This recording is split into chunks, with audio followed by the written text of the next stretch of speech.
Hello my friends and welcome back. Thank you very much for being with me again today. I made a video yesterday on the level of destruction, the two massive attacks, the Russian attacks on Ukrainian infrastructure in late November, early December were. So they, according to the Ukrainians, they destroyed 41% of the economy, of Ukrainian economy in the month of November. Just two attacks. That's how effective as a destruction effectiveness they were. Now the Russians continue the attacks on the Ukrainian critical infrastructure. They say, well, it's a civilian infrastructure. The Russians argue, well, you attacked Kerch Bridge, which is the Crimean bridge. We're going to attack you now. We told you not to hit it. You hit it. Now this is the in retaliation. Putin said that, yes, this is what it is. Everybody sounds surprised about it, when actually they were very much informed about that by Medvedev and others. Do not touch that bridge. If you touch that bridge, this is what's going to happen. I'm not saying it's a good thing, but it's like, well, do this is going to happen. The Ukrainians are denying that they attacked the Kerch Bridge. The Russian says, no, it was you, and so on. Now, let's see what's going on here, because the Russians again attack the infrastructure in Odesa. And it seems like they have some plans with Odesa. And I thought that they didn't, but it seems like this indicates that they might prepare something there. So this article comes from Reuters from December 10th, 2022. This is the title. Russian drone attacks target power network in Ukraine's Odesa. All non-critical infrastructure in Ukraine's southern port of Odesa was without power after Russia used drones to hit energy facilities, local officials said on Saturday, with much of the surrounding region also affected. Due to the scale of the damage, all users in Odesa except critical infrastructure have been disconnected from electricity. Remember, it's winter time, okay? Odesa Mayor Gennady Trukhanov wrote on Facebook, Odesa, Ukraine's largest port city, had a population of over 1 million before Russia's invasion. A statement posted by the city administration on a Telegram app said the Russian strikes hit key transmission lines and equipment in Odesa region in the early hours of Saturday, which is today. Odesa region governor Maxim Marchenko said Russia used kamikaze drones which fly into the target rather than firing munitions, and that two had been shot down over the Black Sea.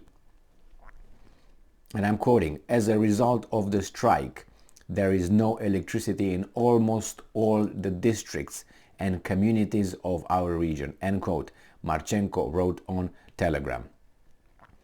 Since October, Moscow have been targeting Ukraine's energy infrastructure with large waves of missile and drone strikes, with Kiev acknowledging on Friday that every single thermal and hydroelectric power plant in the country had been damaged. Ukraine says the attacks are war crimes due to their devastating effect on civilian life, while Moscow claims they are military legitimate. Well, I think it was in October and November, not November and December, the ones they blame here. Anyway, I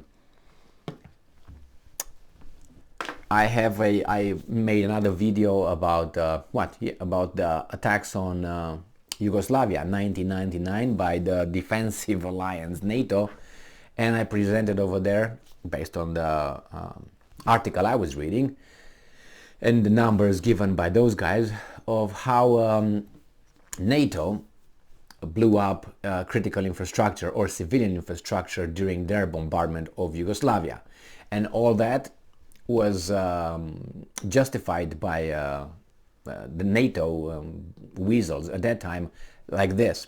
And I watched that.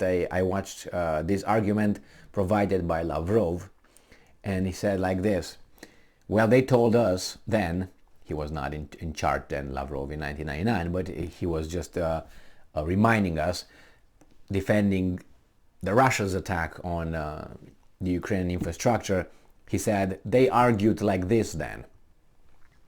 Those targets that we hit, the civilian, the bridges, the hydroelectric, this and the energy, they argue that they used to do that. They did it. They had to do it because they were supporting the military. So that was their argument, the NATO argument. Now the same here, if you extrapolate it like that, then you can make the argument that even civilians, and I'm not obviously, how should I put it, promoting that whatsoever, but if you think that way, that, okay, a bridge is it's not a civilian infrastructure, it's a military infrastructure. Why? Because military troops can cross it and they're going to use it, obviously then you can bomb whatever you want.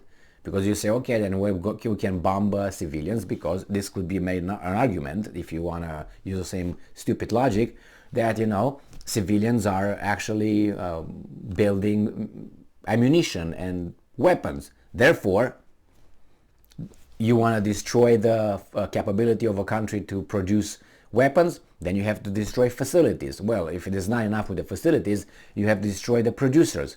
You know what I mean? So, and then again, I made this another stupid argument. An argument, but stupid using their logic. Well, we use air, right? We breathe in, breathe out. Oxygen. So if we use air, the military personnel uses air as well. So that means air becomes a factor that would help the military fight. So then you might argue, okay, then chemical weapons could be, okay, if you use the same stupid logic to hit a country with chemical weapons, because, well, that would infringe the right of the fighters to fight. Or, hit, you say, okay, these people, these civilians produce weapons, so let's cut that off, and then nobody's going to produce anything. You see, if you go like that, anything is could be targeted. And NATO made this argument while bombarding critical infrastructure in Yugoslavia. Remember, in 1999, remember Biden said that he would bomb Milosevic. Again, I made that video yesterday where you can find all these statements and all the numbers of how many bombs, how many missiles, how many rockets were dropped over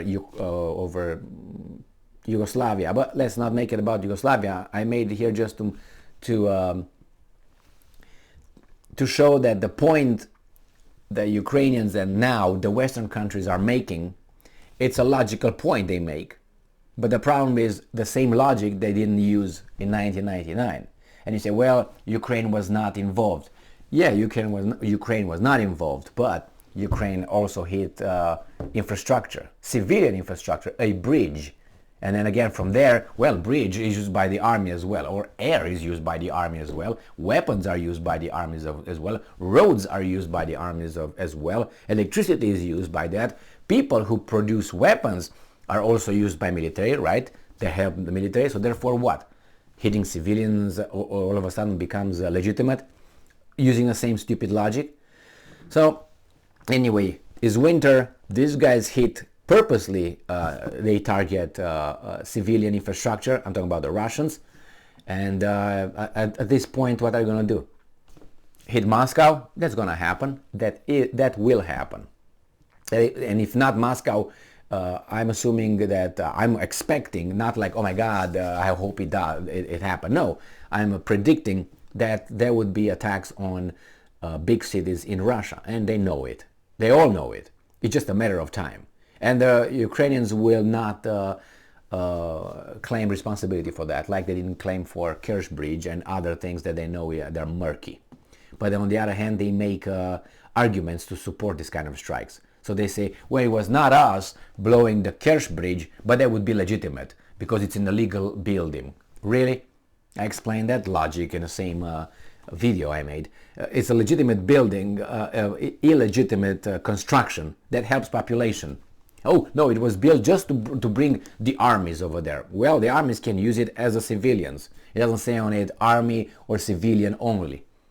But anyway, that tells you that if they think that it is legitimate to hit the Kerch Bridge was hit, the Russians say it was hit by the Ukrainians. I don't know what the problem is right here. I mean, in a way that we say, yeah, if we could, we would blow it up. And they tried a few times, remember? They flew over Crimea, they flew over the Sevastopol. And not only, they tried before, they used anti-air systems, Russian ones tried to, whatever, the drones were trying to blow it up and so on. Well, this is war, and you expect to keep a kind of balance. If you're losing, you don't follow the rules anymore. It's about survival. It's about you dying, your family being decimated, and your nation being, you know what I mean. Thank you very much for being with me again today. Stay strong, stay smart, look for the truth, and be just.